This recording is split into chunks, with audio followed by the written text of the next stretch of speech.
Haleluya, haleluya. Shalom saudara. Dalam kehidupan kita sehari-hari, setiap rumah memiliki perabot-perabot yang berfungsi untuk mengisi dan memperlengkapi tiap ruangan di dalamnya. Perabot-perabot ini memiliki nilai dan kualitas yang berbeda.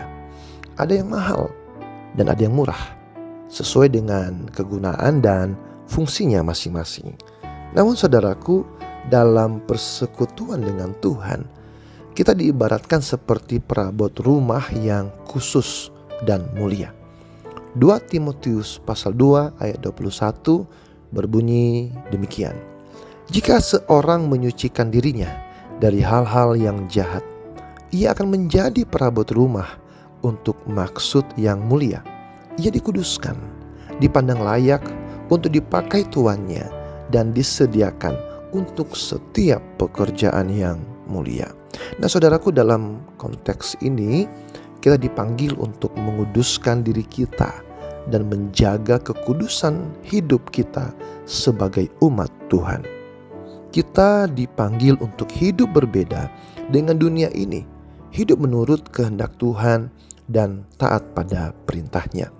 Seperti yang tertulis dalam 1 Petrus 1 ayat 15 dan 16, kita diingatkan, tetapi hendaklah kamu menjadi kudus di dalam seluruh hidupmu, sama seperti Dia yang kudus, yang telah memanggil kamu, sebab ada tertulis, kuduslah kamu sebab aku kudus. Nah saudaraku yang dikasihi oleh Tuhan Yesus, hidup kudus adalah panggilan baru, panggilan bagi setiap umat Tuhan. Dan kita dipanggil untuk hidup dengan sungguh-sungguh setia dalam iman kepada Tuhan. Dalam Efesus 5 ayat 8, Paulus mengingatkan kita, memang dahulu kamu adalah kegelapan, tetapi sekarang kamu adalah terang di dalam Tuhan. Sebab itu hiduplah sebagai anak-anak terang. Saudara, kita dipanggil untuk menjadi terang di tengah dunia yang gelap ini. Hidup kudus adalah cara kita memberikan makna dan nilai bagi kehadiran kita di dunia ini untuk memuliakan Tuhan dan menjadi berkat bagi sesama. Tentu hidup kudus tidaklah mudah di tengah situasi dunia yang serba tantangan ini. Tetapi jangan takut, kita tidak sendirian. Tuhan selalu menyertai dan memberikan kekuatannya kepada kita. Filipi 4 ayat 13 berkata, segala perkara dapat kutanggung di dalam Dia yang memberi kekuatan kepadaku. Kan itu saudaraku, mari kita bergantung kepada Tuhan, menjaga kekudusan hidup dan hidup sesuai dengan panggilannya. Sebagai perabot rumah yang mulia bagi Tuhan, marilah kita tidak hanya sekedar ada, tetapi juga menjalani hidup dengan nilai-nilai kerajaannya.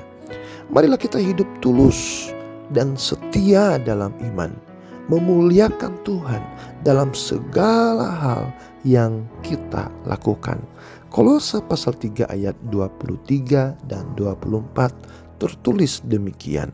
Apapun juga yang kamu perbuat, perbuatlah dengan segenap hatimu seperti untuk Tuhan dan bukan untuk manusia. Kamu tahu bahwa dari Tuhanlah kamu akan menerima bagian yang ditentukan bagimu sebagai upah.